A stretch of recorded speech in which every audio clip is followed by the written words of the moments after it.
Hello, everyone, and welcome to episode number 57 of the unofficial Rogue Company podcast, BROGUECAST. I'm here with Co-Reed. I'm here with Dirt Lord. I'm here with Garbo. And I'm here with Griffin. And this is the Rogue Company podcast, bringing you all the news that you need to know about Rogue Company. We're going to start off first here with the update, or the lack of update information here. So as you can see, this is the Rogue Company Twitter page, right? And August the 8th, Tuesday's here. We've got some new rogues in rotation. Cool. August the 1st, Tuesday's here. We've got some new rogues in rotation. Cool. July 25th, Tuesday's here. We've got some new rogues in rotation. Cool. Dropping all the way down into the servers for the update itself. And if you go over to the Rogue Company website, the latest information that was released here was the VV update notes on July the 18th and VV hotfix that came a couple days after that on July the 21st. So, it's been 3 weeks since the update came out. The Tuesday before recording this, as of recording this, right? And, you know, we were told previously that we were going to get an update every 3 weeks for Rogue Company. We were going to get a 6-week event pass. We were going to get an event pass drop with, you know, minor balance changes, things like fixes, things like that. And then they were going to use that mid-patch update to be their way of tackling balance issues and things like that, right? What is going on? What happened? We're 3 weeks from a new rogue drop, and we're definitely not anywhere near a balanced state for the game currently, right? So, What? Yeah. They think so. Yeah, I know, right? Mm-hmm. So with that being said, what are we doing here? You know, it's very interesting to me that that we haven't got any type of information on what's going on, what their plans are moving forward. It's been 6 weeks since the high res restructure, right? Mm-hmm. It's been with plenty enough time for them to release a statement, release an acknowledgement, to put some type of a roadmap or a game plan together. And it just hasn't happened yet. And it's kind of concerning, right? We get the announcement of the high-res shakeup that happens with the restructuring of the company. Jared gets laid off. We get the new update with the new rogue. They do the hotfix for that and a couple of balance changes for the shotguns and for the D40 specifically. And then it's been radio silence ever since then. That doesn't look good. And every time that you look at the clock for the time that is remaining on the event pass, it is constantly changing. It's going from 90 days to 30 days to 60 days to 120 days. Like, it's constantly changing. So I don't know how long this event pass is going to be. I don't know what they're going to classify as a mid-season, if they're going to do a mid-season. This doesn't bode well. And then on the heels of all of this stuff, there was a tweet that Radar tweeted out in response to UGG, and we'll get into all that stuff here in a little bit. But there was a response that Radar tweeted out to all this. It's like a lot of people are concerned that the game is going to be just kept as maintenance. They're just, no updates, no changes, no nothing, that it's basically going to be servers on until the player base dwindles out. And Radar was like, no, the game is very much alive. We care about the game. We're going to continue to update the game. We're going to continue to release content for the game and balance the game. Well, we're off on the wrong foot. I would say with the VV, with the new Rogue and the new Event Pass, sure, that was already in the pipeline. Nothing could have stopped that from happening other than them completely shutting the studio down, right? That was already in the works, in the pipeline, ready to roll out. The hotfix comes out, and sure, it addresses a couple of problem issues that should have been addressed, 6 weeks, 3-4 months ago with the D40 and shotguns and things like that. But okay, we're finally getting around to them, and now it's radio silence. It's not a good look.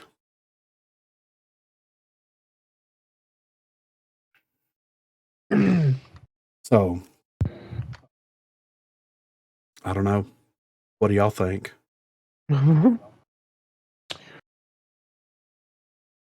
I don't know what to think because we haven't heard anything. And we're supposed to have a whole new team. Wouldn't the new team like what they're going to do? But they haven't addressed anything of what they're Yeah, I going would to do. figure after they consolidated everything and did all what they did, that we'd at least get like a statement or something that like, this is who's in control of Rogue now, and this is kind of the direction we're wanting to take it. Yeah, Because I exactly. know that's what most of the fans would want, because like we all know everything's happened the way it's happened, and we're kind of wondering where this game is sitting. Yeah. Like, is like it? they're using Chisholm's. Remember his little post? Yeah. That's just it. Yeah. Maintain. 6 weeks ago at this point. But when you've got a community that is mostly unhappy with a lot of things going on in the game, is maintaining enough? And that's the thing. Like, you have a lot of people that decided to come back to the game because they released a new character for the game, right? Yup. So wouldn't it make sense to address that community to be like, hey guys, we're going to kind of restructure the event pass, or we're not going to have a mid-season update this go around, or here's the new lead dev for Rogue Company, or just anything. Anything. Yeah. Just anything. So it's like, okay, so do we continue doing broadcasts? Do I continue making content on the game? If there's nothing that's going to change with the game, then there's no reason to make content for the game. It just doesn't sit well. Especially whenever you try to reach out and try to like get some information and there's just not any. Try to get on the same page. Yeah. And I'm on. They have very any different information book. they got to give. Yeah, right. So it's very frustrating to say the least, because I mean, hey man, maybe the next update's going to be huge and they're going to rebalance a lot of stuff and things are going to be great. That's great, but like, at least give the community an update of like when they can be. People have already mastered Vivi. People's already mastered the Dual Boyers. People's already finished the event pass, and they're like, okay, well now I'm gonna not worry about this game any longer, especially since there's no news coming out. There's nothing about it. Yeah, when are they going to reset the rank season? Nobody knows. When are they going to bring canals into the game? Nobody knows. Are they going to swap Who's the back? trader? Nobody knows. Nobody knows. Are they going to swap back to a battle pass structure that's 3 months long? Nobody knows. It's like somebody, this is all I'm going to say about it. Somebody has a fucking clue and they need to at least communicate that information to somebody. I don't think asking for some type of transparency from the developers is asking for too much. Well, point of that group, right? I mean, you would think. The creator program? Yeah, you would think. Maybe they're afraid that somebody will leak it. The update date, and then they can't release the update, and it's out there that it was going to come out, and it's like, but here's well, if you're just going to ride off of that, then everybody's going to leave, right? I mean, right. My thing is like, it's not even that. It's like, it's not even that I want to know for selfish reasons. I want these people to make a public post about what the hell is actually happening. That's what I want. I don't want to be an exclusive club. The entire community needs to fucking know what's happening and what the fucking blueprint moving forward for Rogue Company is. And they need to communicate that. 6 weeks since this restructure's happened. Now, let me give you a little insight here. I've been a part of a complete company restructure. Okay. I've been a part of a company that has just out of nowhere, somebody else has taken control and they fired a lot, or they laid off or let go, or their contracts expired. A lot of the head people that was in charge of that. But guess what they had? They had a fucking game plan coming into it. yeah. Most of the time they do. There is no way on this earth that that Chisholm or whoever the hell else woke up and decided, you know what I want to do today? I want to rebrand high res into something else. And I want to split all these things up into different things. And I want to combine these things. There is no way. You know how much legal tape you have to go through to make something like that happen? Do you know how many times that you need to consult with your human resource department in order to make sure you're not violating workers' rights? A lot of man hours. This is not something that happens overnight. There is a fucking game plan somewhere, and somebody's got it on their desk, and they need to let somebody fucking know. This is unacceptable. I'm sorry, but this is absolutely unacceptable.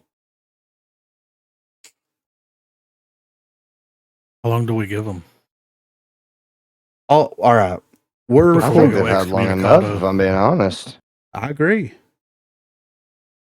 I mean, at this point, this is, if we don't have any information by the time that we get ready to record the next broadcast, then we're in deep shit. The community, and I'm speaking as the community, is in deep shit, not knowing what the hell's happening. Because by the time we get ready to record the next broadcast, it's going to be 1 week until the 6-week deadline is up for the event pass. If we don't have any information by then they really don't know what the fuck they're doing over there. Here's all I'm going to say. Sometimes you got to be loud. Sometimes you got to tweet Radar and ask him what the fuck is happening. So if there's anybody out there listening to this that's concerned with what's happening with Rogue Company, tweet Radar and ask him what is happening. Because if everybody just keeps playing, yeah, nothing changes. They're not going to change. I've never seen a business model. Got a boycott. Yeah, I've never seen a business model like that. We're going to put out a free-to-play game where all of our monetary income is based on the fact that we're selling these battle passes or event passes and cosmetics. And we're just not going to get any information. We're not going to do anything about anything. And we're just not going to worry about this being some type of a revenue. And we're going to get mad at the players when they bitch about the servers. Yeah, and matchmaking. Yeah. It's unacceptable. So yeah. That's where I land at with it. Anybody got any final thoughts? No, you pretty much summed it up. Pretty loud. Loud and proud, baby. When you start talking to him like you're a principal, unacceptable. I'm disappointed in you. You shaking your head. I've made it very well known how unacceptable it is. I'll be the first to admit that. So, well, I mean, not wrong, man. It doesn't make sense. It doesn't make business sense to not have a statement or like. You want to keep drumming up business in the game. You want people buying skins and playing and shit. Yeah. So talk to them, man. Exactly. And here's the difference. Smite is still receiving updates. Spite is still receiving tweets about what's going on, things like that. Paladin's the same way. It makes sense why there hasn't been anything said about DKO. Let's see. I'm just going the mobile version. Yeah, nothing about the mobile version. I see people ask all the time on Twitter. Yeah. On their posts, what's up with the mobile version? Yeah. Can't get it to work. Happening. Here's where we're at with DKO. 136 people playing 37 minutes ago. 24-hour peak 191. It makes sense why. Yeah, right. It makes sense why they're not doing anything with DKO right now. That makes perfect sense. They're losing money. I lose money. Well, how many people playing Rogue? Because look, dude, I guarantee there's more people playing Fallout 3 than there is playing DKO. Well, if you're spending more money than you're making, then you would want the game to go under. Yeah. I mean, so how much does it cost to pay all these people to work on it? Right. And here's just cancel the game. What's crazy, and let me pull this up here. So this is the Rogue Company Steam charts here. 871 playing 7 minutes ago, 1,233 24-hour peak. June, July, in the last 30 days, we've got a plus 11% increase, a gain, or no, plus 1.36%, plus 11.5 gain, plus 2% gain in July, and a plus 2.2% gain in the last 30 days. Be cool if we could see the console numbers. Yeah. Those are probably way higher, Yeah, exactly. but it ain't 23 million. No, definitely not. They should have never released that number in any capacity. It's fine to be proud of something, but let's be realistic for a second. So, but we'll see what happens. I mean, like we said before, if they're going to slow down Rogue Company updates to the point where it's we're unable to do the broadcast, then we're going to pivot to something else.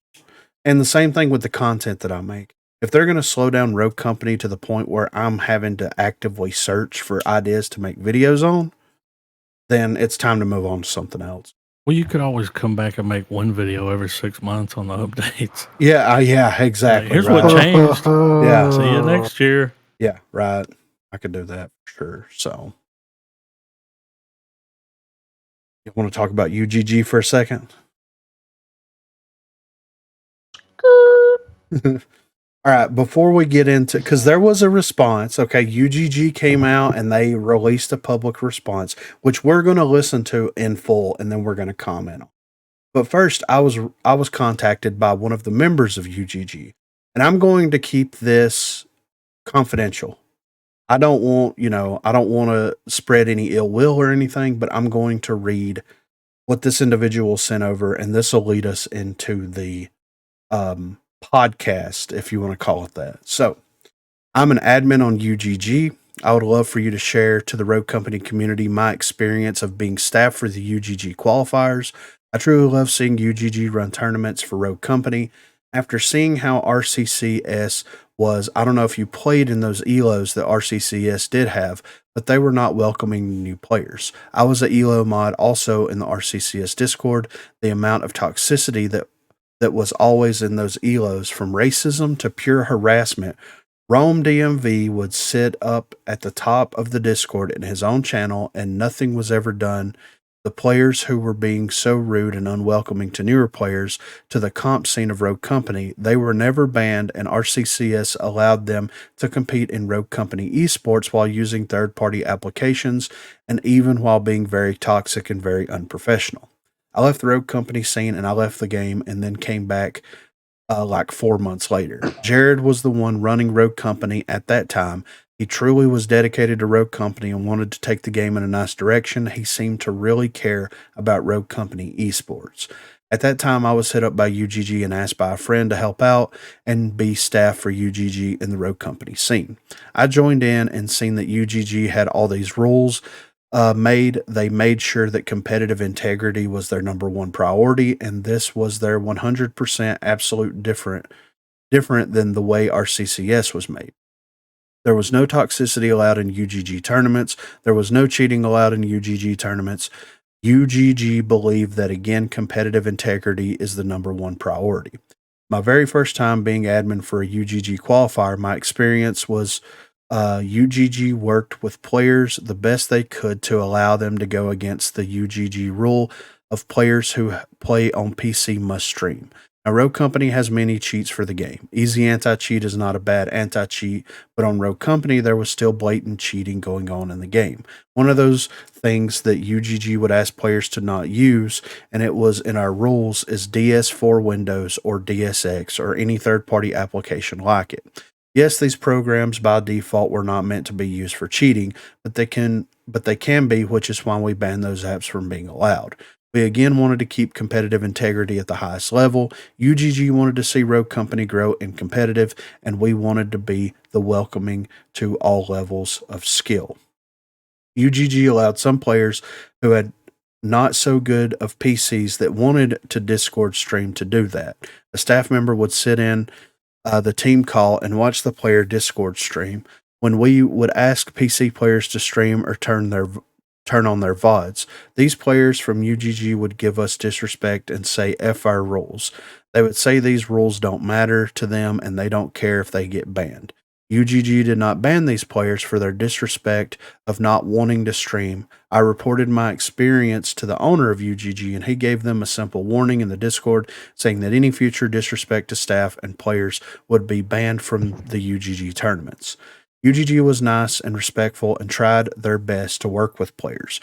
Again, we allowed players to Discord stream because some said they didn't have good PCs and didn't want to stream. A lot of these players would stream things like X Defiant Beta, play Rogue Company wagers on stream. They had no problem streaming that, but yet when UGG asked them to stream, they would simply give us disrespect about why they can't stream Rogue Company qualifiers. We made simple rules. If you're on PC, you must stream. You must have VODs on for 7 days. And yet a lot of these players did not have VODs turned on. They did not follow the simple rules that UGG made to keep competitive integrity at the highest level. Days before the final qualifier, UGG staff was given intel from competitors and the qualifiers that teams were planning to throw matches to help each other qualify. Now, this is a lack of competitive integrity. This was taken seriously, and UGG did wait and see and investigate. That day, we had sus moments where it felt like the information UGG received was true, that teams were trying to throw matches. UGG then started to get all kinds of messages from players that day saying it's not fair that certain teams are trying to throw, so UGG canceled that final qualifier and then let people replay the qualifier. The final qualifier was replayed. Captain's chat was made where the teams that qualified for LAN kept in contact with the UGG owner.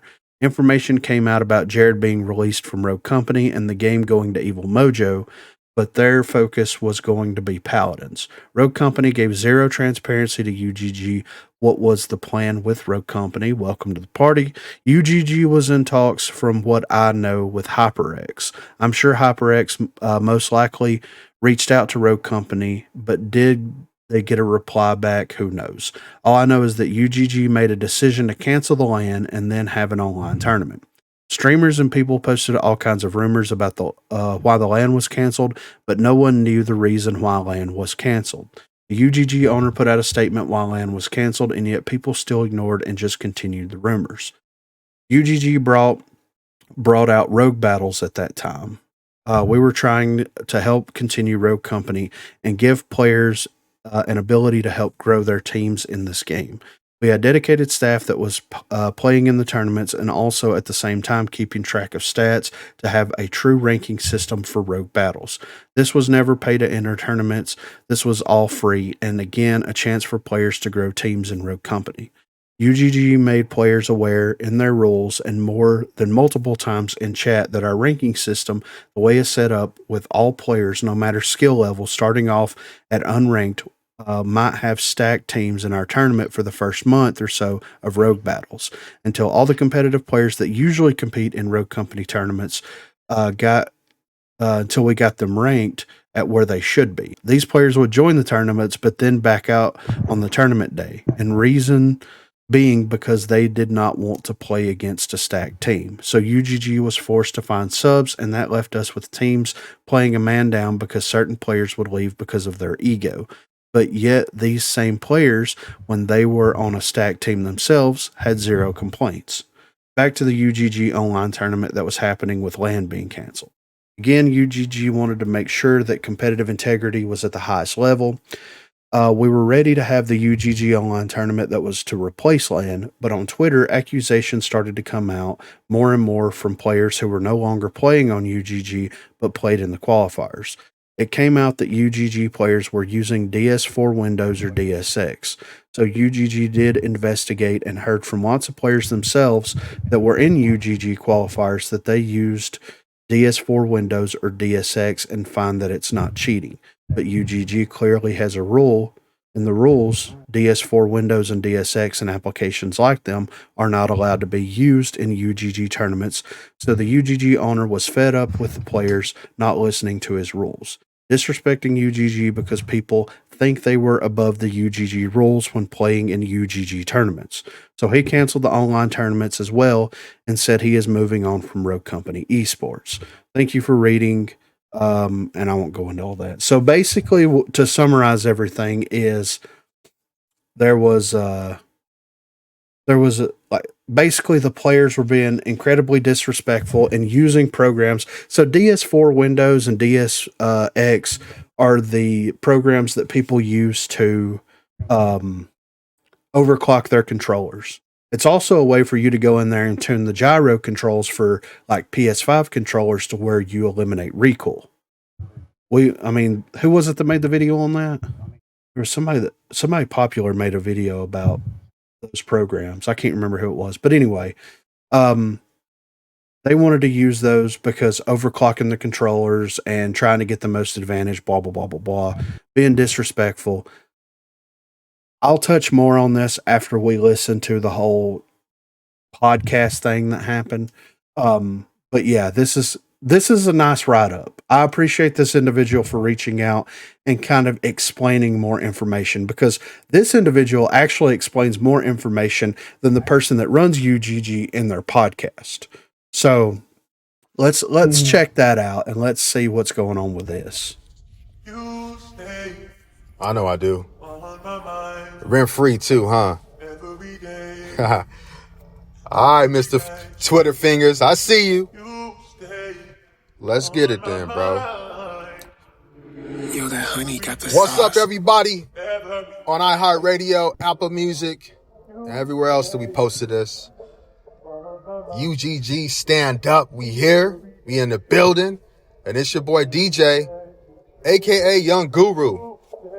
And we got some stuff we need to talk about. A lot of allegations and accusations out there regarding UGG and the canceled LAN event and payouts. Now, real quick, Yo, that honey for those of got you the who think sauce. that DJ has time to sit around on Twitter, we got 3 people that are assisting, the social media managing. So I really don't have time to be sitting around reading novels on the interwebs, on the internets. That's not the case. But I did get some screenshots, sent to me via DM, and I will respond to those. But everything else that's out there, because I heard it's a lot, you're being ignored, bruh. I don't got time for all that. Real quick, Underground Gamers, established 2009. A couple of gents from all across different backgrounds. Some from the hood, some from the good. It's okay, though. Some of us had different paths. For me, I went the military route, law enforcement background, federal officer today. So when I talk to people and I engage with people online in IRL, you're going to get that. That's who I am. That's what I am. That's all I know. That's what I breathe. So there's that. Yo, Rogue that honey Company, got the sauce. a video game, predominantly on the PC platform, console as well. An incredible game by Hi-Res Studios, who's now, I believe, it's going to be Evil Mojo Games.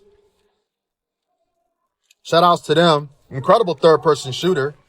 And then they got a small community, competitive community, small but mighty. Shout outs to the competitive gaming community, man. Y'all stand up, for real. Stand up. Let's go. Y'all know y'all love the game just as much as I do. It's just some of us love it a little bit more, but we provide a little bit more. We'll do a little bit more with the means that they have. So we've addressed the history a little bit of, UGG. Y'all know what the game is with Rogue Company. Mr. Twitter Fingers, what up, man? We want to talk about money? Okay. UGG doesn't pay anybody, huh? That's wild. That's a lie. Let's go and talk about it, Yo, though. that honey got the sauce. So before we get to payouts, I want to address something that a lot of people don't know. Okay, UGG does a lot of things financially beyond doing payouts. Okay, and so some of the things that we've done is when we first were established as Rogue Battles, that was the first thing. Then we switched over to Underground Gamers. I want to say January, February, maybe. But before then, when we first came around, there was, a few players, not a lot. I'm not going to make it seem like it was a ton of players, but there was a few that came and approached us thinking that we were part of a former tournament host. And they were asking us for payouts for those events, that they didn't receive Rogue Bucks or anything else. And we didn't pay everybody, but we did help some, because I felt bad. And I'm not taking a shot at anybody. I'm just saying, this is an opportunity to kind of, help some people. We're going to do that. So we did that. There were some players that approached us that weren't paid from other, places that they competed in Rogue Company, and we handled that.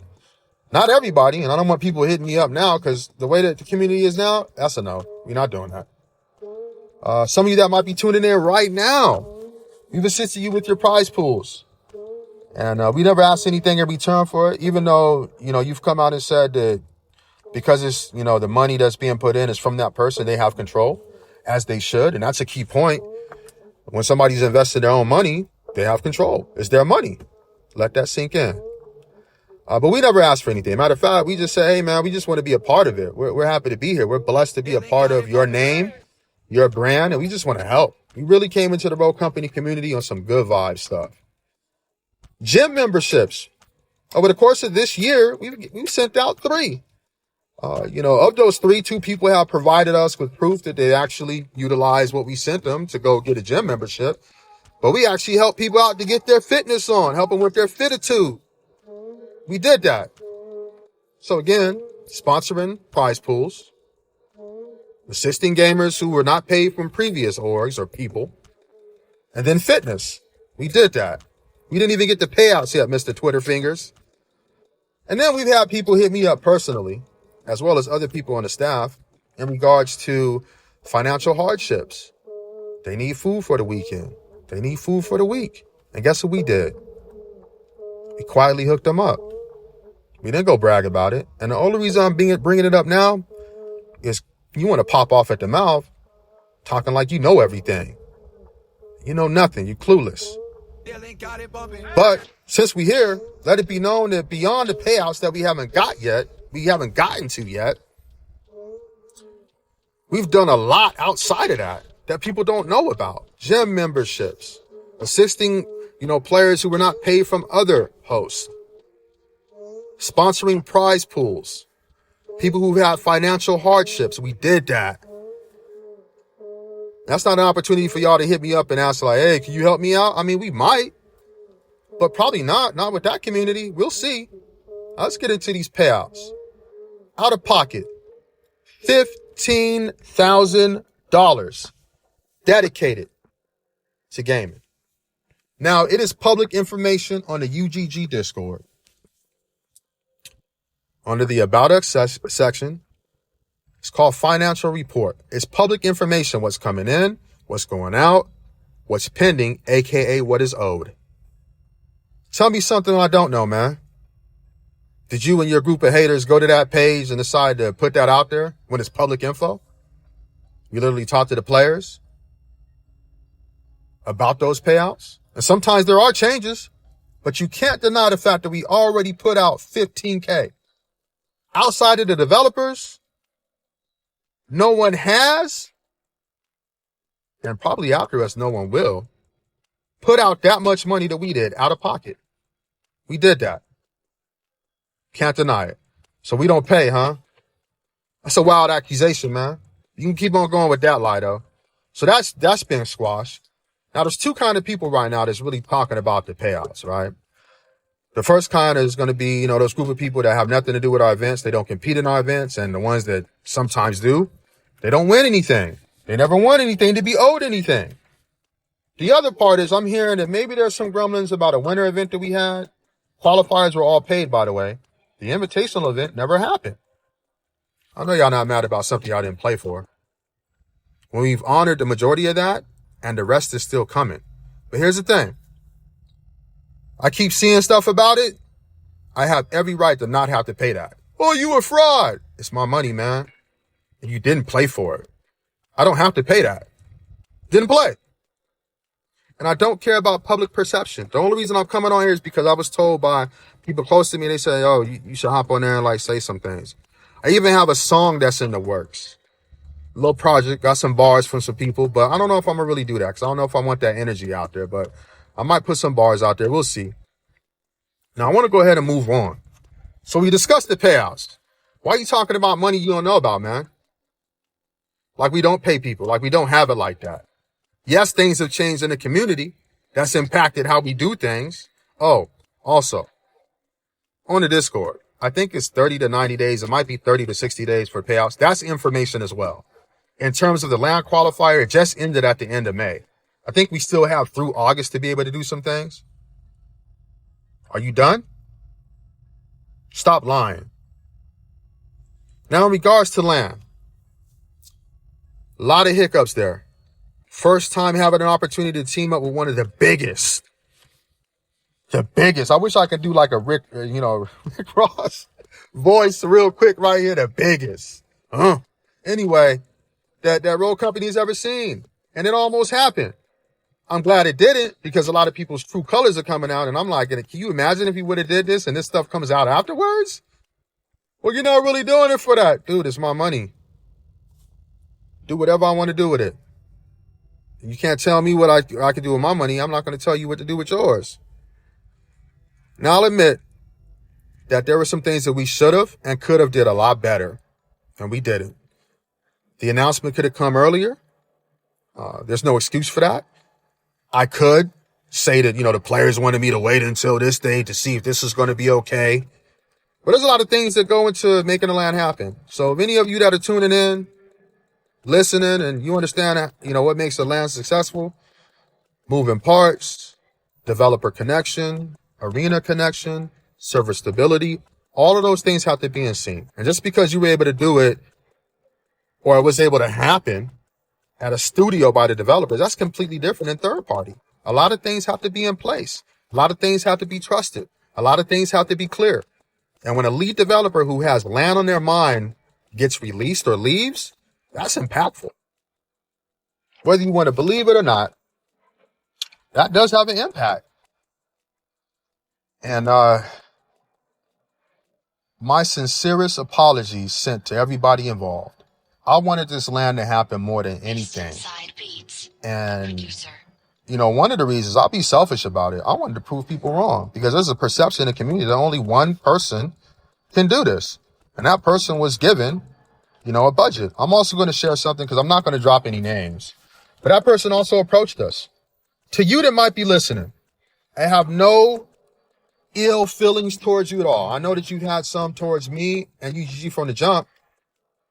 But the truth is, we can't work with you, man. When we first started this whole land thing, the first thing that we were told by Hi-Res is to stay away from you. We can't work with you. They will not support anyone or anything that is associated with you. And I'm only bringing that up because, you reached out, you were ignored, because I see some things. I'm not about to have a conversation with this person. Maybe that's why you're upset, because supposedly you're going around and citing certain things. And if that's the case, it's all good, man. No hard feelings. We just can't work with you, bro. Back to you, Mr. Twitter Fingers. We're going to have one more episode. We're going to have staff come on. We might talk about the future of Rogue Company, and we'll kind of go from there. A lot of good things can still be done. Nobody said that it's all over. The alternative to land being canceled was a 10K online event. You're not going to be a part of it. And anybody else that had a lot of negative things to say, you know who you are. You're not going to be a part of it either. But you can't do that. I can't, because it's my money. And I can do that. And you can do whatever you want to do with your event if you were to do one. There's no donations, no subscribers, no charity, no entry fee. It's all out of pocket. So as I continue to stay on your mind, Mr. Twitter Fingers, and your Twitter Fingers, squad, the crew, stop lying to people, man. It's easy to paint the picture of the nice guy to be the bad guy, when most of the people are going to believe you anyway. What you said, minions or something like that?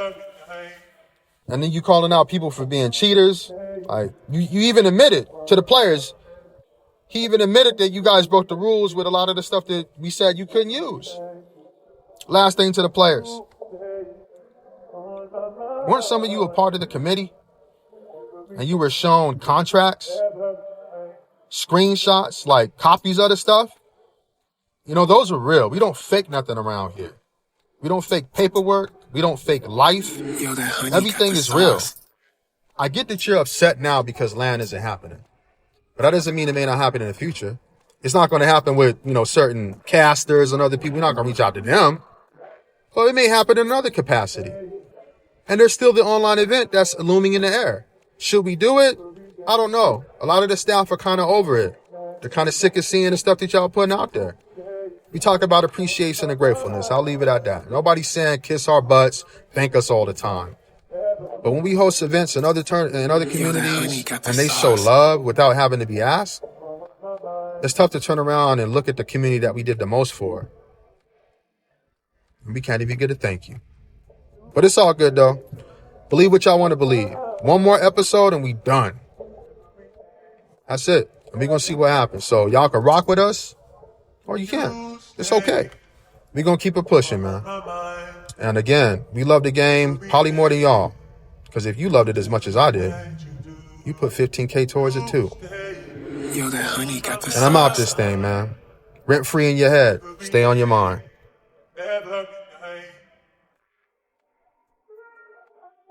Okay. All right. So, I'd like to start by saying that was hard to listen to. yeah. Okay. First of all, and I'll play the original for Tally when we get through. Should have heard it before. Who the fuck in 2023 records a podcast and plays fucking music in the background? You want to start the episode out with music, you want to end the episode with music, that's one thing. Dirt, how many hours of podcast have we been doing? Total. Would you say? Almost 700. Almost 700 hours of podcast. Yeah. We've been roughly podcasting off and on for a decade now, right? We've been doing stuff for a long time, right? Yeah, 10 years. Did we not agree when podcasts first started happening, way back in the early days of podcasting, that we're not going to be putting music underneath it because it messes with the flow. It messes. It's terrible. So first of all, this dude doesn't know anything about podcasting whatsoever. This should have been at most a YouTube. At least if it was a YouTube video, it would have been passable. You know what I mean? Mm-hmm. But I digress. I mean, that was first of all. Second of all, if you're going to come in and you're going to be responding to a community-wide situation, wouldn't you have a bullet point sheet where you go through point by point by point and explain exactly the reality of everything, right? Mm-hmm. I mean, this isn't an off-the-cuff. Well, let me take that back. This is exactly an off-the-cuff response. Straight off the dome. Yes, there's no thought process put into this. There's no forethought. There's nothing. Like, why are we starting the podcast off by telling, well, we've paid our CCS members off, even though that wasn't our responsibility. We've sent gym memberships to people. People's come to us saying that they need Gym food. memberships? Yeah. What's that? Yeah. They need food for the week. They need food for the weekend. Why is that appropriate for what the conversation is here? Right. Because I mean, and I get where he's coming from. This is all the good stuff that we've done that people don't know about. Well, if it's in your financial statement, then anybody can go and look at your financial statement over on Discord, right? And if UGG is the one that's handing out money for gym memberships and to feed people and stuff, then that's a business expense, right? Mm. So that would be on the financial statement. So why do you feel necessary to go in there and talk about all the good things that you've done for the community? That is unnecessary. That's completely unnecessary and off topic, first of all. He said that UGG's been going on since 2009. Did I mishear that? Did I misunderstand that? When was the Discord started? Let's see. The Discord was Is it started. still there? The Discord is still Twitter's here. gone. Let's see. It looks like 2023 was some of the earliest postings on their Discord. Yeah, it was this year. Well, Rogue Battle started, and then they either dissolved Rogue Battles or changed the name, right? So I'll be fair. I'll say 2022. Sure. So how did Rogue Battle start 2009? If we're just now setting a Discord page up for it, we're just now setting Twitter pages up for it, we're just now getting There's involved. also no Rogue Company Yeah, exactly. in 2000. Yeah. So that's kind of odd. And even if it was like 2019, well, that's fine. But like RCCS was still operating. And no, in 2019, the game wasn't even released. So even if it was started in 2019, then there's no Rogue Company and it evolved from Rogue Battles. So that doesn't make any sense to me whatsoever. I don't know.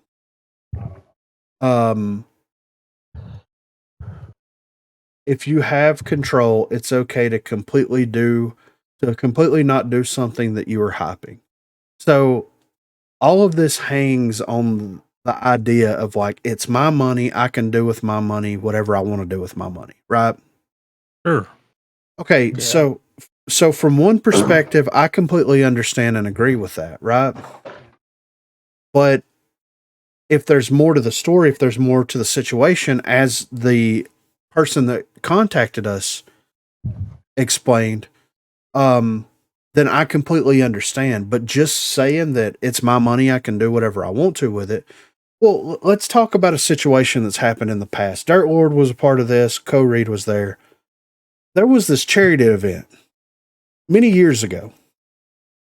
And we showed up because of, there was some tornadic activity that happened in the area, you know? Yeah. And we were playing music at the time, and they decided that they wanted to turn this event into this charity event so that they could raise money for Family show. Yes, for people that could benefit from it. People that lost their homes, things like that, right? So we showed up, we played the music there. They also had auctions going on. I actually got two of my pictures that's on that table back there are signed, at least supposedly signed by people from the original Night of the Living Dead. We That have was the worth right. it. I mean, Yeah. So I bid on those. There was an auction that happened. I bid on those and I paid cash money for those photos, and I've still got them framed over there.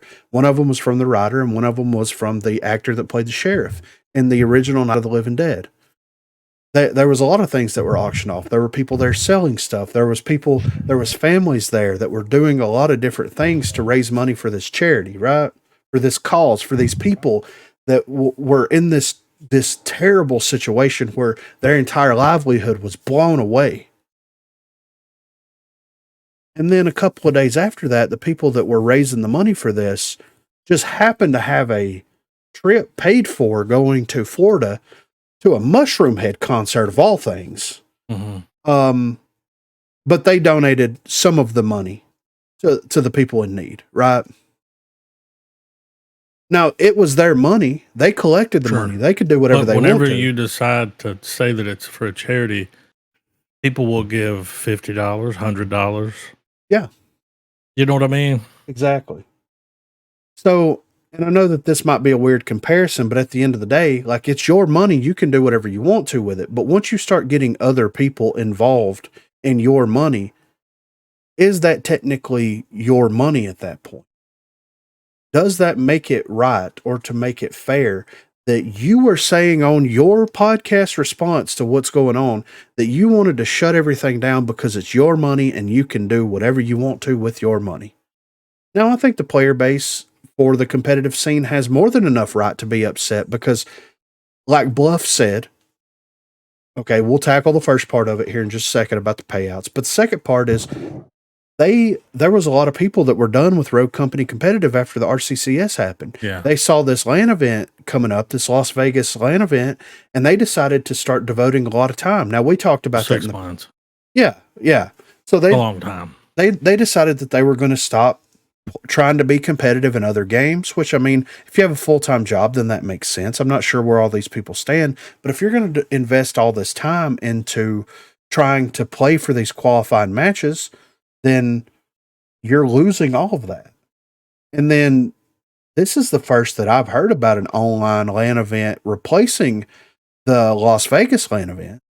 So I don't know exactly where that was communicated at. I mean, that Twitter page is gone, and they've got another Twitter page that they've been operating. So, and that Twitter page is gone.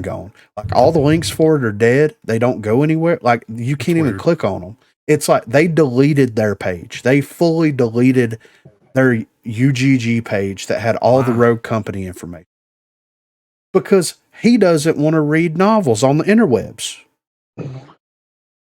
If you're the owner of a company and there's a discrepancy that's going on with your players, then I think it would be in the best interest to be on there reading everything that everybody had to It's say not a about good it. look to delete the Twitter. I mean, No, it don't look good. At least to No. me. no, not at all. And talking about these payouts, so I contacted an individual from UGG, I'm not going to name any names, and asked them how this worked. Because, like I said, all the Rogue Company stuff was handled by one specific UGG page, and that UGG Twitter page got deleted. I tried to track down past links so I could way back machine it or whatever. I tried everything that I could to recover it, and I could not do it. So I contacted this individual and I said, hey, can you give me a little details on this payout for the qualifying matches? I said, were all the teams going to be paid for qualifying matches, or how was it structured? They contacted me back and they said, and I'll read it verbatim here. I said, so quick question. If you don't feel comfortable answering, I completely understand. But since the Twitter account that had the Rogue Company information is not accessible, was there a prize pool that was associated with the qualifying matches for the Vegas LAN, or was the prize a ticket to compete at LAN? For the qualifiers, it was the first place team, which was the Hamsters, got the money. So Gronky's team got the money. I said, so whoever won the qualifiers as a whole received a cash payout. Yes, just them. I don't know why a lot of other teams didn't read the rules, and I thought anyone that qualified got paid. So basically, they thought that everybody was going to get payouts for the qualifying matches, and whoever won the qualifiers was the team that was going to be winning the payout for the qualifying matches and then roll into the Las Vegas LAN, right? And you can go look it up on UGG, and it has been paid. I have looked at it, and it has been paid to the Hamsters team. They have been paid for it. So with Bluff's whole thing was two things: not paying people. Okay, that's completely false, at least from my source gathering and my information gathering. Not wanting to do the LAN event because of the money, because it's your money and you can do whatever you want with it. That's technically true, but also at the same time, it's very unprofessional. Especially whenever you're hyping up a community and you're hyping players up and things like that, for that to just fall flat and then say that you were going to pivot it into an online LAN. And that was never said anywhere that I saw. And they Bluff didn't say anything about it. And I didn't hear anything about it until I listened to that.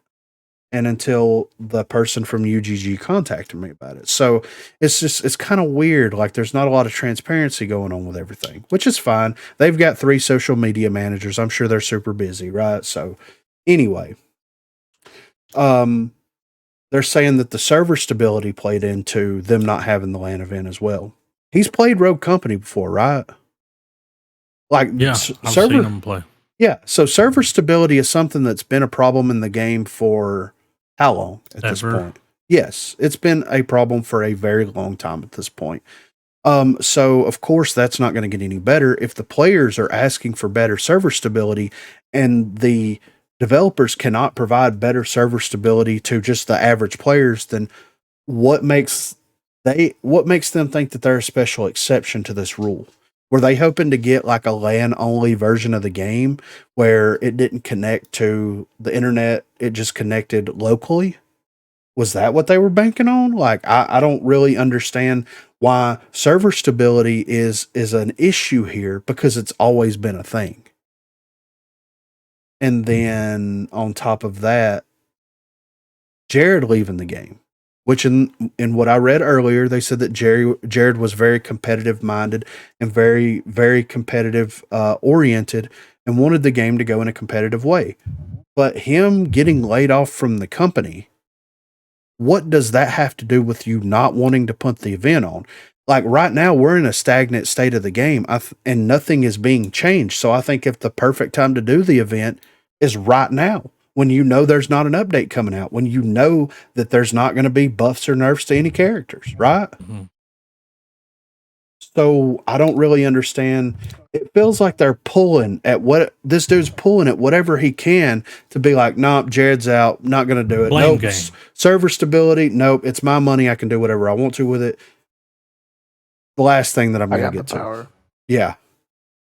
The community, the competitive community.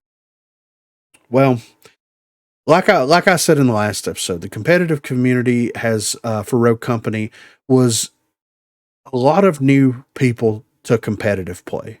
A lot of new individuals that have never competed in any type of prize, anything, worked their way into Rogue Company competitive.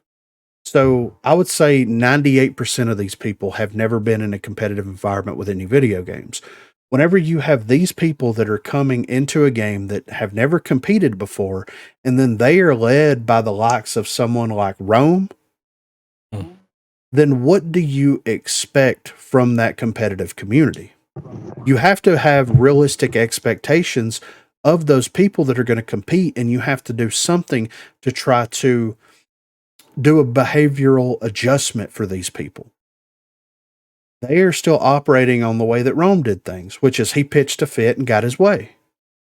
So they mirrored that same attitude. Let's pitch a fit. Let's have a huge ego with everything, and let's try to get our ways with everything. And that's exactly what the player base, the competitive player base, did for the game. I can't speak for everybody, but at least in terms of what this dude is talking about in his podcast response, that's exactly what happened. If you've never been in a competitive environment, you've never been around competitive people before, and your first foray into it is dealing with someone like Rome, makes sense. You're going to mirror that attitude. You're going to mirror that personality. So is it really the competitors to blame at that point? Rogue Company allowed them to do it. They funded the RCCS. So, I mean, that goes a lot higher. If the developers are okay with Rome acting this way, or at least they were for a little while until they fired his ass, but if the developers were okay with it and people saw this happening and they decided to mirror this attitude and this whole demeanor, then what do you expect?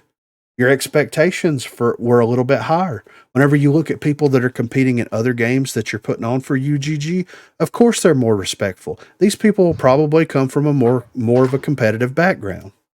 Let's be real. So I'm not defending the players, but I'm just saying you have to set realistic expectations going into it. And if you're not happy with how things are going, then you have to do something to adjust that behavior. And if that means kicking off one of the most, celebrated Rogue Company players because they're being pricks, then do it.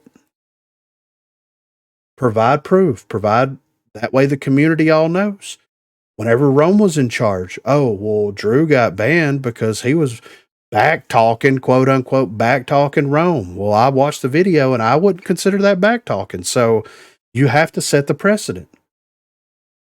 If you have an entire team of people working at UGG, you have to set that precedent. And if that means that there's no land that's going to be happening, then that's fine. That's understandable. I get that. It's your money. You can do whatever you want to with it. But you also have to have a little bit of patience with these people. They fired Rome. Rogue Company. Dude, he said that, they were like, you can't work with him. Yes. Oh, yeah. So, but how can they tell him what to do unless they were going to maybe sponsor something? Well, they were getting, whenever you go look at their financial statement, they were getting all of their Rogue, they were using Rogue Bucks as prize pools. Okay, there's only one person at Rogue Company that gives out the codes for anything.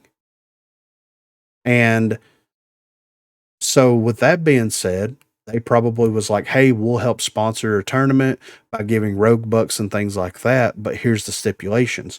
You can't work with Rome in any capacity whatsoever. He is going to try to reach out to you. He's going to try to weasel his way into it. You cannot work with him in any way, shape, or form. How bad do you fuck up? Damn. Yeah, exactly. How bad do you as an individual fuck up where you have an entire developer that's like, if you have anything to do with this motherfucker, we are going to pull everything. Everything. That's I think insane. Jared was going to try to get some funding. He had to, right? Well, The big land, maybe. I mean, because he's like, when he left, can't do it. but here's the thing though. Why not? Jared has to get everything approved from his superiors, right? Especially if you're going to be funding, unless he's funding it out of his own fucking pocket, which I doubt he would do. Especially after what happened with Exactly. So he would have probably a hard no. Like, yes. So he would have to get that approved by his superiors. He would have to get that approved with a lot of different people. So the whole Jared thing is just them saying, well, Jared was competitive minded and competitive focused for the game, and now he's no longer there. We don't know what's going to happen with the game. And you're right. We don't know what's going to happen with the game because we have no information for the game. But why would that stop you from moving forward with something that you've been hyping up for a year at this point? It's my money. I can do what I want. Imagine practicing on here, playing like Elos and stuff for 6 months. Screaming constantly. And we're talking sweaty. Mm-hmm. What? Yeah, that's the comps that was what we were dealing with in the rank. People spamming those grenades on corner. Every utility they can. Hit us with every one hit down axis. Yeah, that's what it is. That Racial bullshit. pre-fire. Yeah. I mean, I get it, right? I completely get it. But I'm looking at this from a very unbiased perspective. If I was going to invest money into Rogue Competitive, I know going in what to expect from those players. Mm-hmm. We all should know. If you're going to start a Rogue Company competitive thing, then you have to do a little bit of research into some stuff, right? And see how these players interacted with one another, how they interacted with the other teams, and all this kind of stuff. You had to know that going into it. So why would you? I knew that, and I don't have anything to do with it. Exactly. Just So from why watching it and seeing the drama unfold, and yeah. So why would you expect anything less? Why would you expect for them to come over and be like, yeah, we'll do that, and them actually stick to their words? I mean, them using programs that the UGG individuals didn't want to use, ban them and not allow them to ever compete again. People throwing matches to help people qualify, that's pretty fucked up. yeah. I mean, it's just it's a whole screwed up situation. I get why pulled the money back. I get why the Las Vegas land didn't happen. I completely understand. And like I said, I agree to a certain extent, but also you knew what you were getting yourself into with this. And he's probably right. Nobody's going to invest this type of money into Rogue Competitive. No. Nobody. Mm-mm. Not out of their pocket. Dude, they bought people's plane tickets. Yeah. Bought the gym membership. Crazy. I was talking about RCCS. Yeah, I know what you but mean. still, I'm sorry. Yeah, RCCS. Yeah, it's like, I'm y'all sorry. gonna buy plane tickets? It's like, Yeah. you win, we might reimburse you. Yeah, right. Man, It's just a bad situation, man. And them moving away from it and everything, like, sure, I get that. You know what I mean? Them to focus on other competitive avenues, sure, I get that.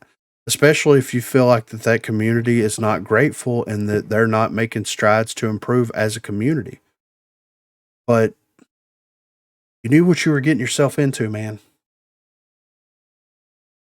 I mean, well, dude, if someone's like, I'm not turning on VODs, I don't want to stream it. It's like, oh, well, bye. Yeah. Fuck off then. yeah, exactly. You can't play. And that's just sometimes That's normally how you'd handle that, right? I mean, yeah, exactly.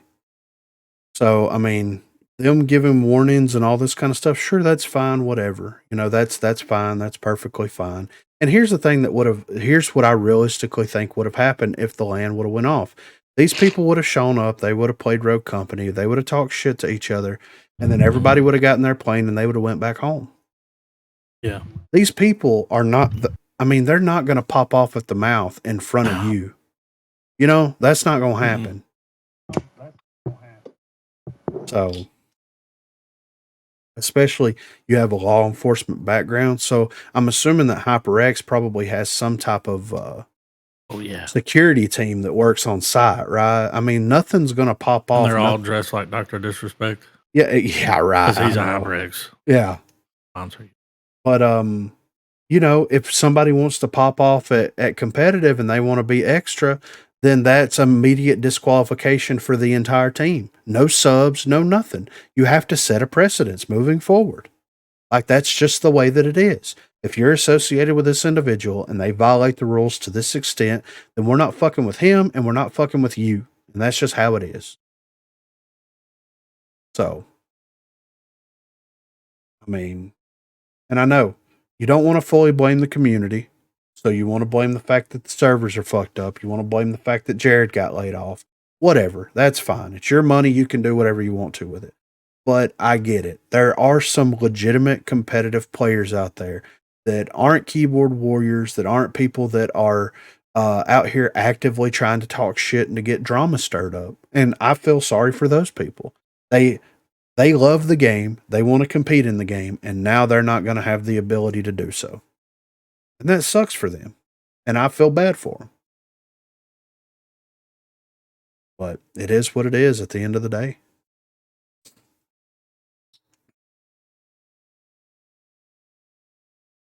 He got fucking fired. That blows my... burned. And they told him, you can't work with him. Yes. If you do, we're done with you. Whoa. You fuck up bad. You fucked up bad for that shit to happen. Mm-hmm. So yeah, and dropping 15K into it and having all this stuff, that's great, man. I'm happy that you did it. I'm happy that you have the money to invest in something like that. I'm glad that you started building UGG in 2009, 2019, whatever, and kind of use Rogue as like the backbone of that for somehow. But anyway, like that's all good and great, and they're hosting tournaments for other things, and that's cool and everything. But I mean, at the end of the day, I know you don't want to penalize everybody. You don't want to, time everybody out. You don't want to disqualify everybody. But hey, man, if it's your money and you want to do what you want to do with it and you want things to run smoothly, sometimes you got to bring that hammer down a little bit harder. These are kids, man. I mean, hell, there's a dude that competed that was like 14. He don't fucking know what's going on. He's never competed in anything. And he mirrored the same shit fucking Rome was doing. What do you expect? Like, you can't expect, like, if this was grown ass people that was doing this, completely different thing, completely different ball game, completely different mentality. People that's competed before, completely different ball game, completely different mentality. Kids that's never competed, that's been around that's been around a very toxic personality like Rome. Those are 3 keys to failure. And they had all fucking 3 of them. So, what can you do? Here's on the final thought. It blows my mind that for Rogue Company alone, 15K was invested into it, but nothing was invested into any type of online presentation for any of the qualifying matches or any of the, like one-off, competitive tournaments that they've had. Nothing. Can't get anybody to even volunteer or even ask anybody to volunteer to cast those. Can't get some simple graphics made by some dude off Fiverr that's charging $50 You can't get anybody to set OBS up in any type of like coordinated way or anything like that. And I'm not shitting on the person that did it before. I'm just saying you're going to dump 15K in the prize pool, but we're not dumping any money into the things that would make you like a more well-known like host of tournaments and things like that. Like you would think UGG would have a face, whether it be the dude that did the podcast or it would be someone else, and they would be involved in all the tournaments and they would be helping cast and host all the tournaments. But that hasn't happened. So from a business perspective, you dump 15K, but what is there to really show for it other than you paying people out that's played these matches? If you want to build a legitimate, thing out of UGG, there has to be some type of like presence. And there's not one. You got 3 people running social media, but nothing's getting tweeted out. Everything's getting retweeted out. The one, Twitter account that actually matters has been completely deleted off the face of the fucking planet. It's just, I don't invest some money into that. Before you get back into Rogue Company or anything else, invest in building your brand. That's what I'm going to say about that. Maybe I'm wrong, but at least that's the way I look at it.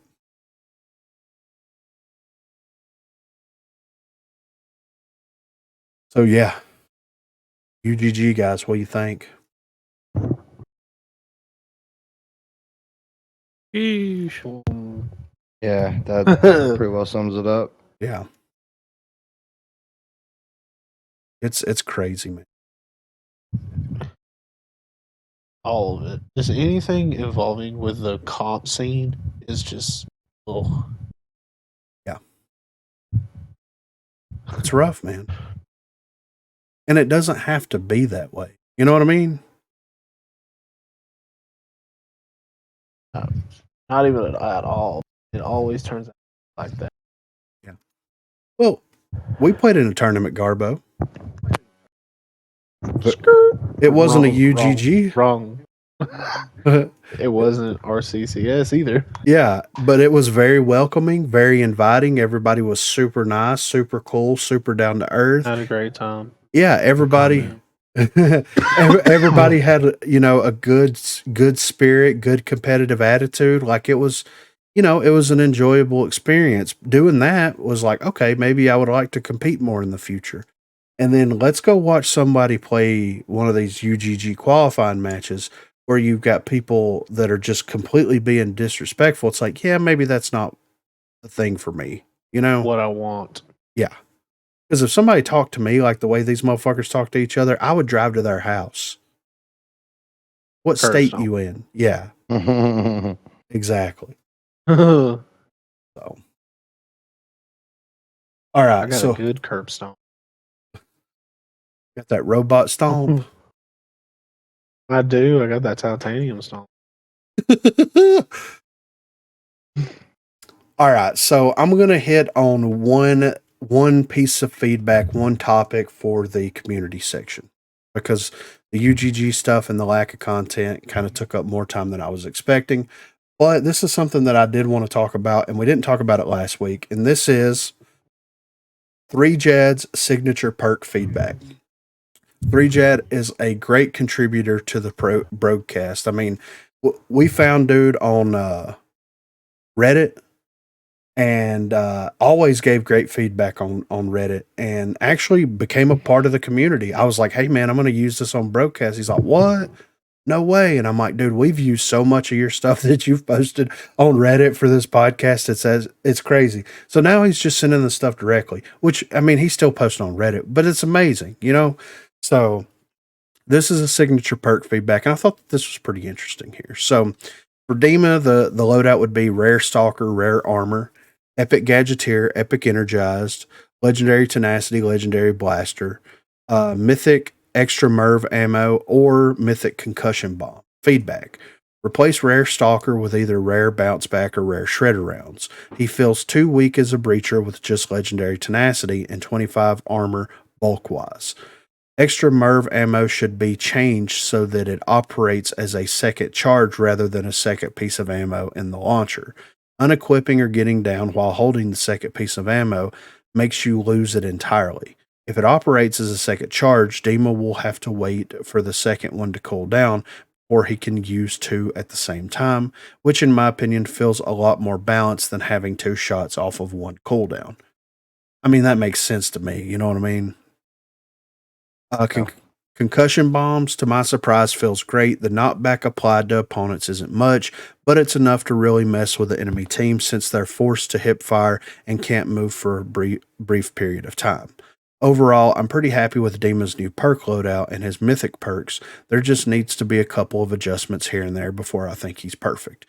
I like this feedback a lot. I think that the extra Merv ammo should be updated in this way because, like, even if he has the Merv launcher down and he gets down, it should cause it to go off, but it consumes that piece, right?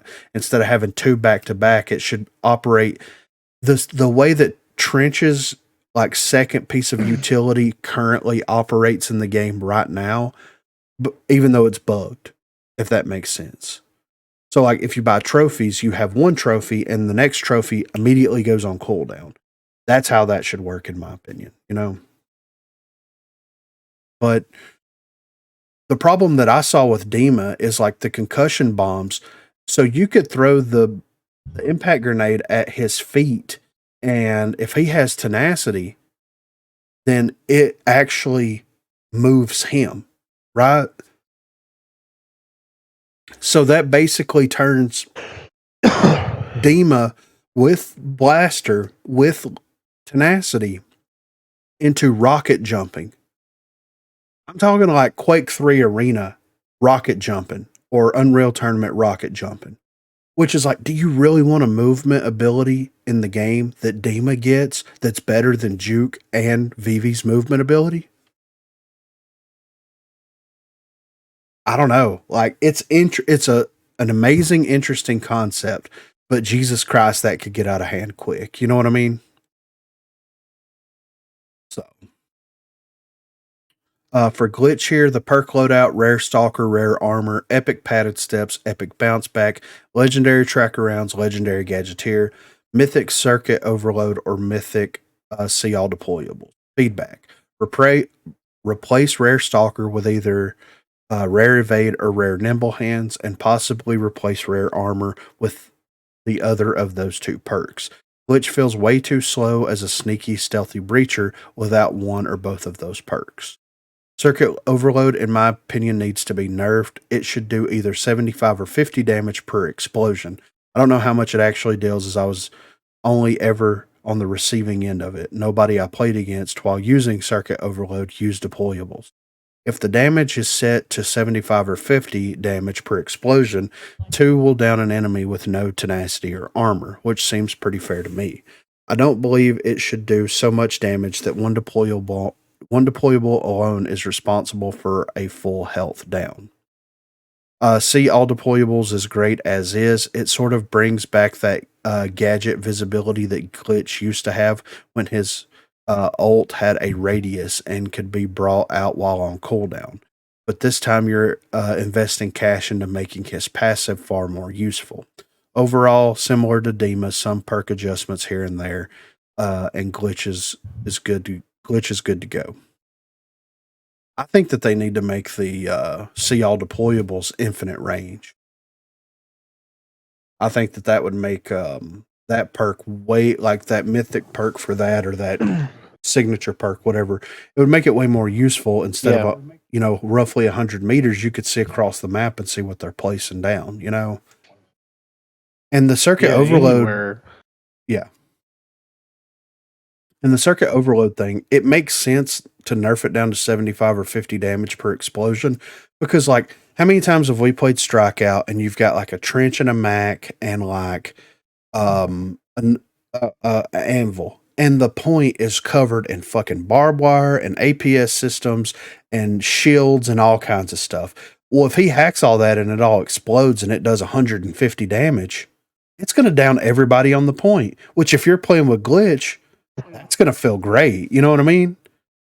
But if you're on the receiving side of that, that's going to feel rough, so, but it makes sense. Like, oh, we're playing against the Glitch. We need to we need to spread this shit out a little bit more instead of, stocking it all up in one area. So For Scorch, the perk loadout, rare energized, rare armor, epic shredder rounds, epic volatile, legendary tenacity, legendary bounce back, mythic flame sustain, or mythic haste of flames.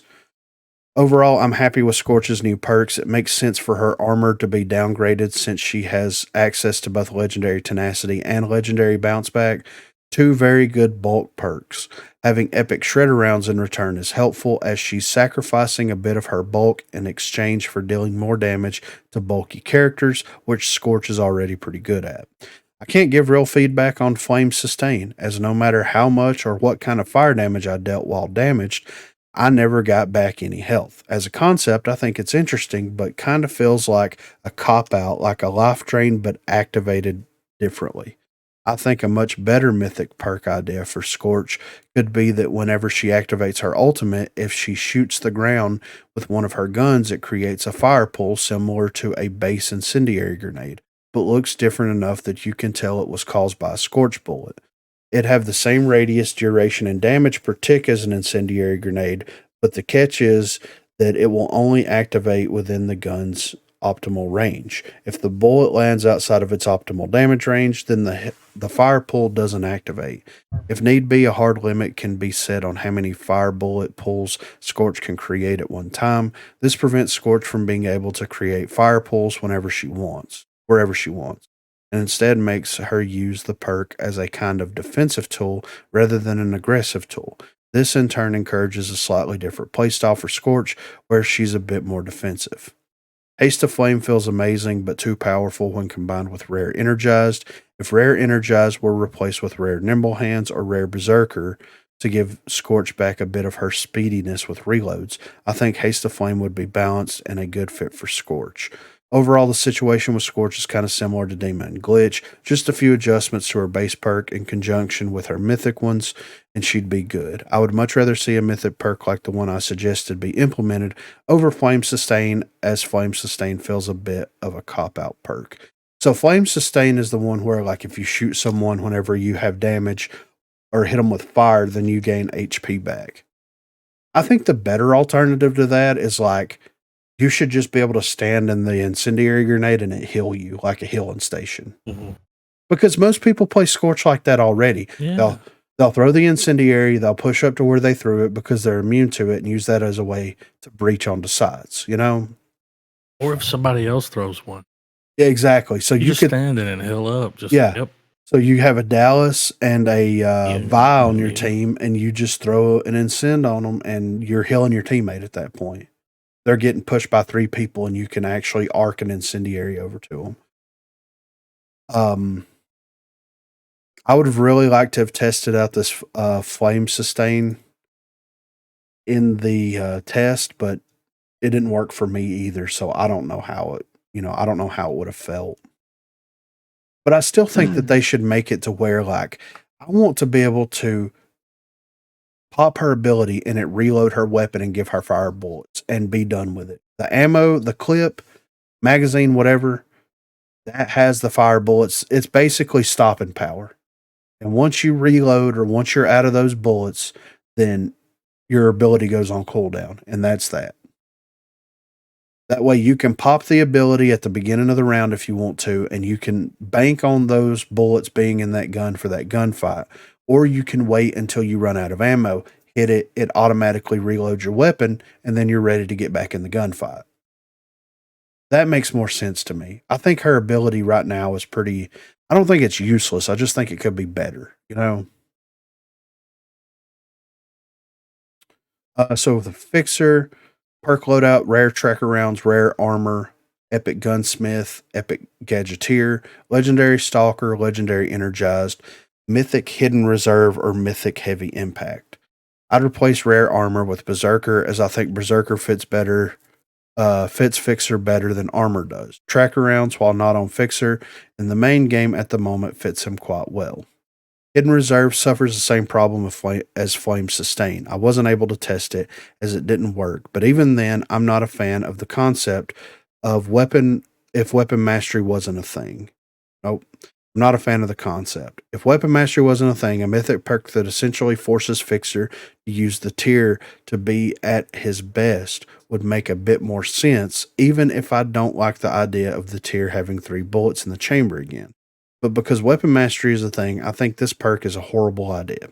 I think a much better mythic perk idea would be one that encourages him to be more aggressive. For example, while Thermal Vision is active, its duration is extended by 1 second per weak spot hit.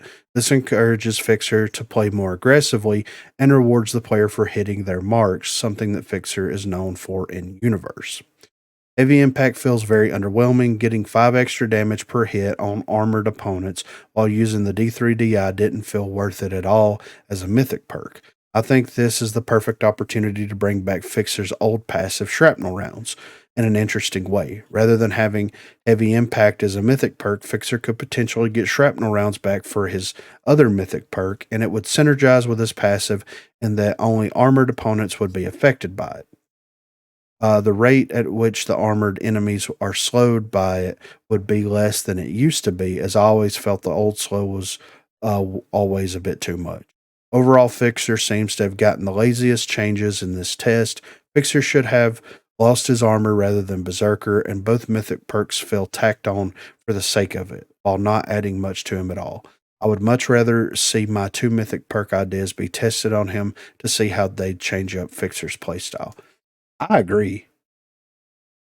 And I didn't know that 5 extra damage per hit with the D3DI, like, that's nothing. I mean, you're not doing anything extra. You're not doing anything more. You're just like 5 extra damage. You can punch somebody and do more damage than that. You know what I mean? So like, I don't know.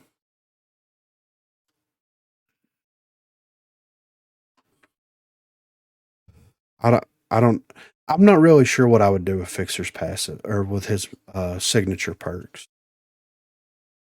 I think the idea of shrapnel rounds coming back for armored targets would be, I think that would be okay, but like the one that focused specifically on the tier, I don't know about that one. You know what I mean? They shouldn't be designing anything that's specifically on one weapon. Yeah, I agree. I feel like if they're going to do anything, it should be going across. So like the whole them taking away the gunsmith so that it doesn't get the additional bullet. If they're wanting it to have an additional bullet for Fixer, they should just let him get gunsmith. It Yeah. shouldn't be a whole additional perk for him. Yeah, I agree.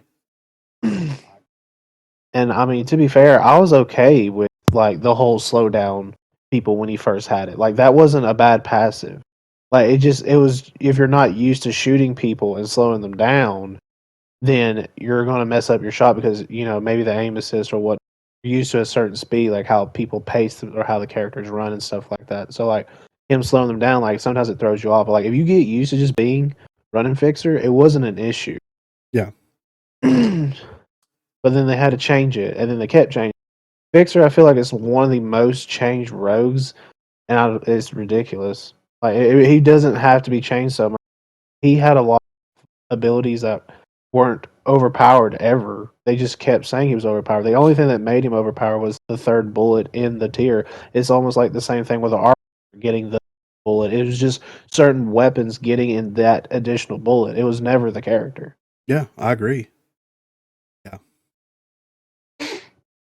To me, like if they're going to give him like get rid of this hidden reserve thing altogether, Yeah. where it gives him the extra bullet, and I think that like, I agree.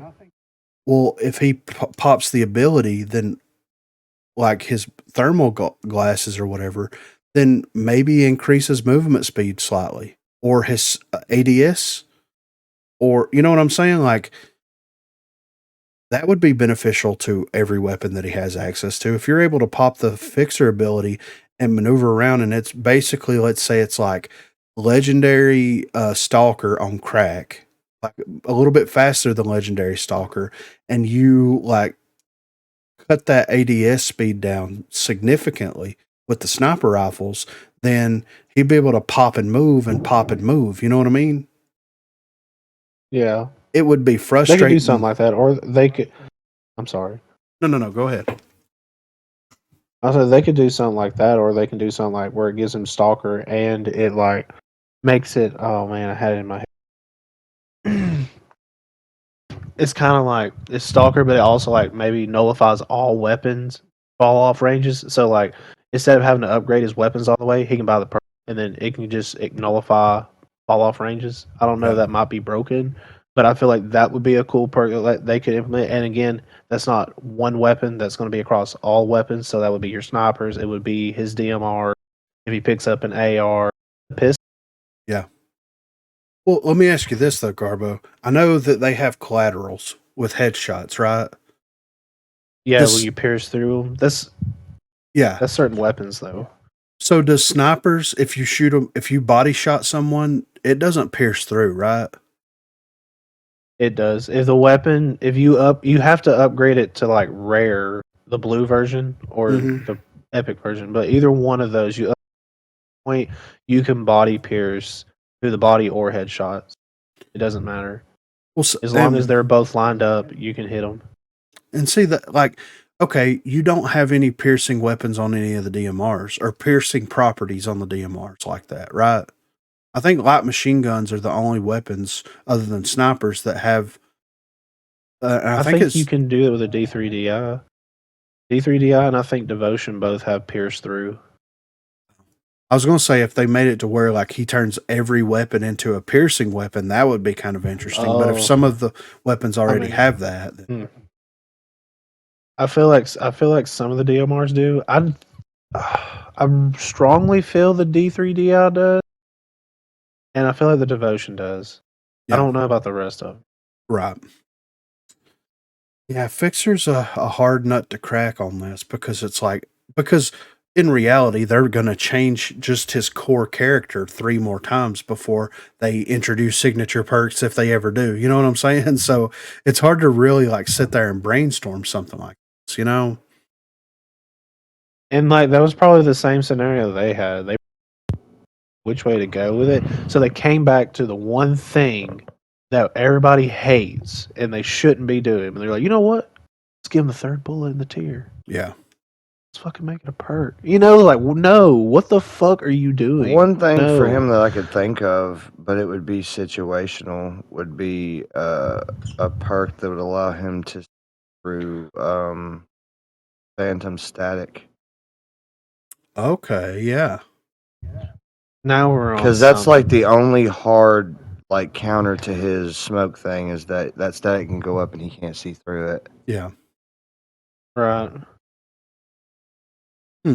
That would be super interesting. That is interesting.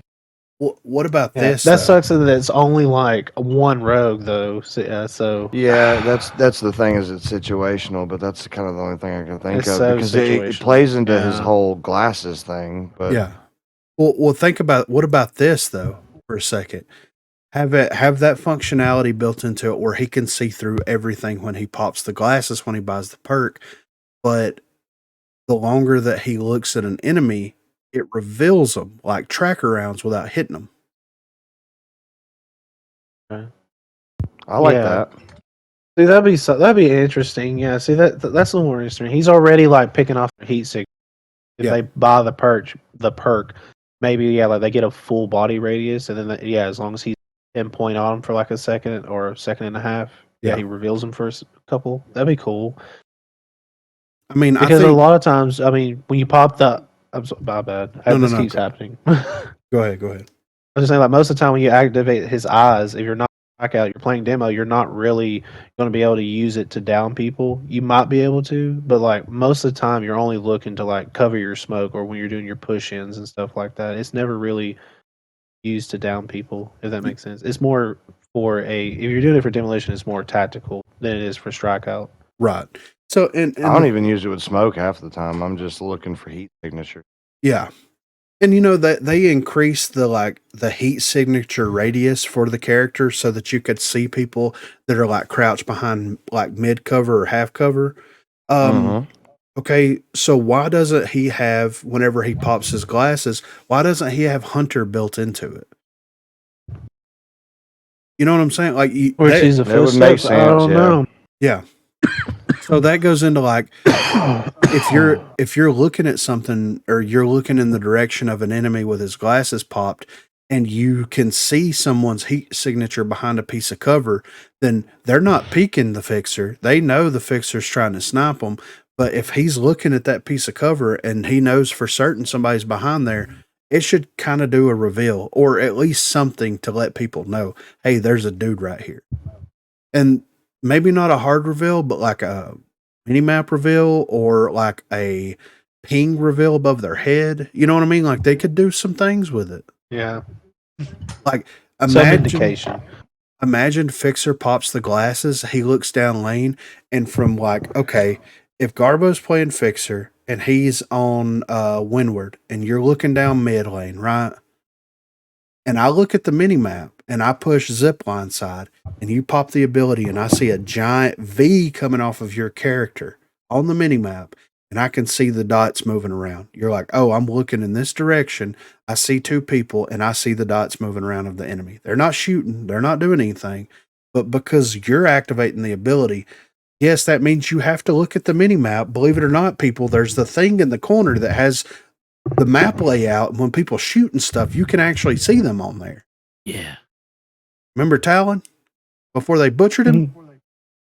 So I think that something like that might be kind of cool. It's like, okay, Garbo's playing Fixer. You can position in the back of the map here, pop that ability, see all the way down lane, and you might not be able to take a pop shot at anybody, but we might be able to flank them because we can see where they are on the minimap. Mm-hmm. I mean, tactical shooter, they right? can do something with. I mean, supposedly, Is it? Some point it Supposedly. was, yeah. Right. It was, yeah. Mm. It Yeah.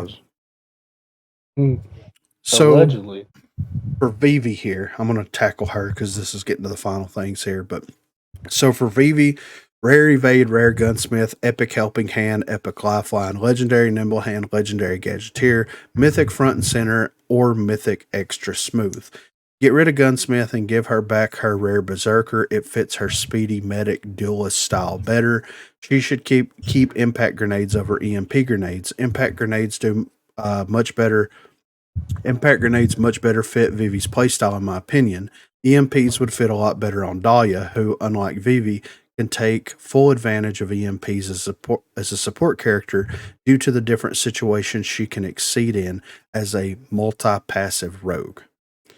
Front and center is a very odd perk. On low fire rate guns, the 10% extra is a bit more noticeable compared to higher fire rate guns. Also, despite the description of the perk saying it only affects allies, it sometimes felt like Vivi would also get the fire rate increase. Overall, it doesn't feel too overpowered, but it's very situational. Extra smooth is a little disappointing. I thought that having a pocket epic bulletproof when you power slide would be helpful in combat engagements, which would encourage players to play her more as a duelist. However, the lagginess of smooth moves as a movement passive just can't be compensated for by taking 10% less damage while using it. If the percentage was increased to 15 to 20%, I think it would feel good, but 10% just isn't enough. If it were to be buffed, extra smooth combined with Vivi getting impact grenades would make her an excellent support duelist hybrid. Yeah, I never noticed either one of her perks working. I didn't. Yeah, I was about to say I really liked the stage one that gave your the fire rate thing, but when you purchased it, it didn't work because I purchased it. Nobody ever.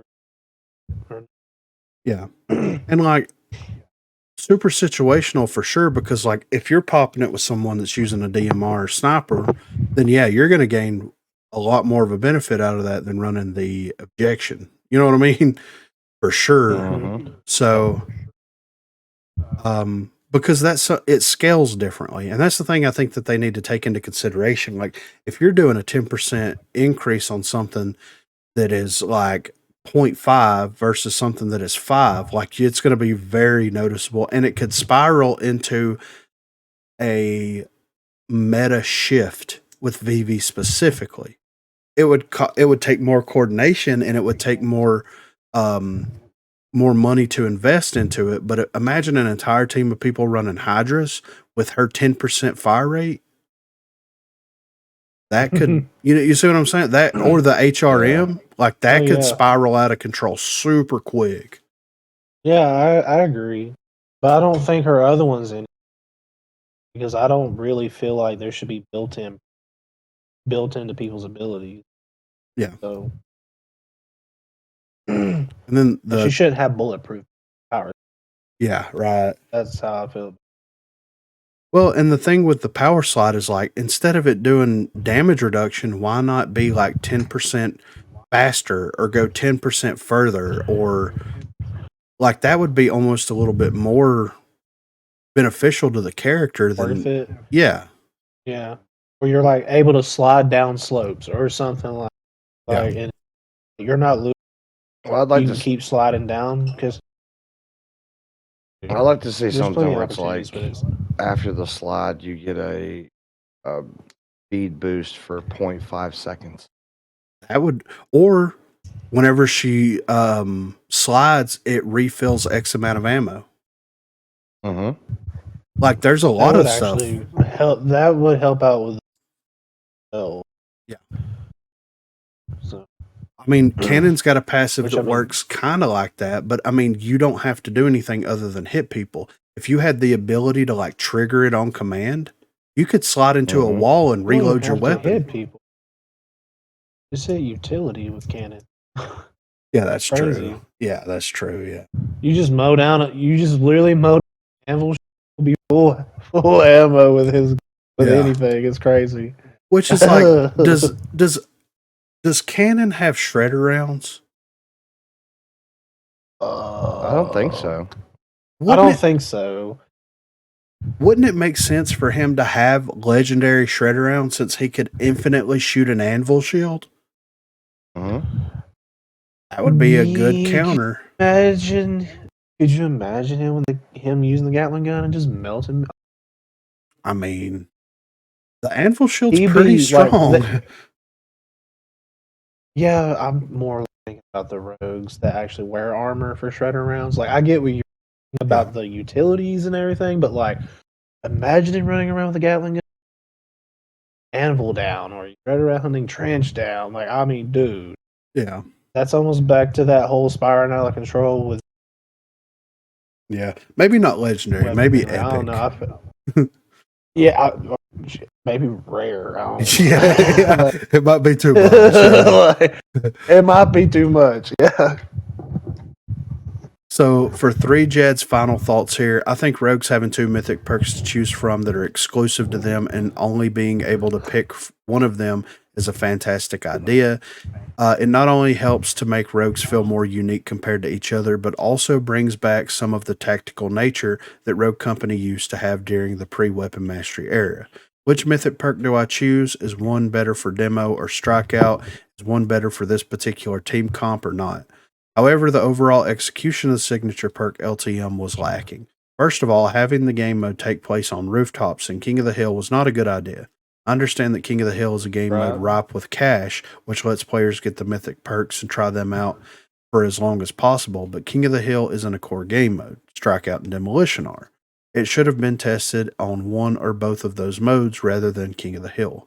Rooftops as a map choice was also bizarre. It isn't a King of the Hill map. I think Rooftops was chosen because it has the most opportunities for Demon's concussion bombs to knock an enemy off the map, but a core game map would be a much better choice for testing everything in a main game setting.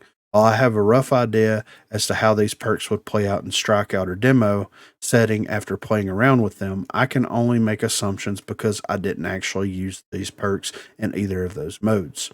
While it comes to the new 6 perk plus 1 mythic loadout that was being tested, while I like the layout, some rogues have perks that are basically just fillers, so removing those would be ideal.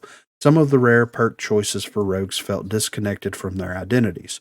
Perks that seem like they'd be the obvious one to remove were sometimes not the ones removed, and perks that fit the character were removed instead. Mythic perks were 50-50. Some of them are great, like Demon Glitches, and only need a little fine tuning. Others, though, like Scorches and Fixers, just felt a lot more lazy and tacked on. I would like to see the developers experiment with more mythic perk ideas that focus on either encouraging a different playstyle for a rogue or synergizing with their existing kit to further emphasize their strengths. The mythic perks also need to be more expensive. I'm sure they were all set at 10K as placeholders and to make the perks relatively affordable so people could test them out. But in the future, I think mythic perks should cost 15K and above. They are a rarity above legendary after all. It only makes sense that they'd be more expensive than the most expensive legendary perks. Ultimately, signature perks is a step in the right direction, but the devs stumbled sideways a bit. With a few adjustments, fine-tuning, and more brainstorming, this could be the start of some great changes for Rogue Company. I'm optimistic for the future of Rogue Identity Company. I mean, 3Jad just... He just knocks it out of the park every single time, you know? Great list, great feedback here. A lot of things I agree with on this. I think we have the same thought process on all this stuff. So, but I would like to see, like right now, signature perks have been taken out of the game, and they put fucking battles on in there for whatever fucking reason. Trash idea. Yeah, they could have put King of the Hill in there. You know, people would have loved. They could have put 6v6 King of the Hill in there, and people would have loved it. You know, anyway. That's neither here nor there. I would love to play 6v6 King of the Hill again, you know, because it's been so long. But anyway, hopefully they're adjusting some of these and actually getting some of them to actually work and do what they're supposed to do and bring it back into the game so that we can accurately test some of these things and give feedback. Because, I mean, there's no feedback to give whenever only 2 of the rogues have perks that work, and one of them didn't have anybody using deployables. So it's like, okay. Signature perks, baby. But yeah, thanks for the feedback and the breakdown, 3Jet, as always. We're always welcome for feedback. So please feel free to submit that in the future. And if you want to submit anything in the future, there's a couple ways that you can reach out to us. You can hit us up on Twitter at BROGUECAST. You can shoot us an email, broguecast@gmail.com, or you can join the Discord. A link will be in the description down below. But for episode number 57 of the unofficial Rogue Company podcast, I'm here with Co-Reed. I'm here with Dirt Lord. I'm here with Garbo. And I'm here with Griffin. And thank you guys so much for listening. Thank you guys so much for watching. And we will catch you guys on the hopefully next episode, if we've got something to talk about. But have a good one, guys. Can't live with him. Can't live without him. You get back on the block with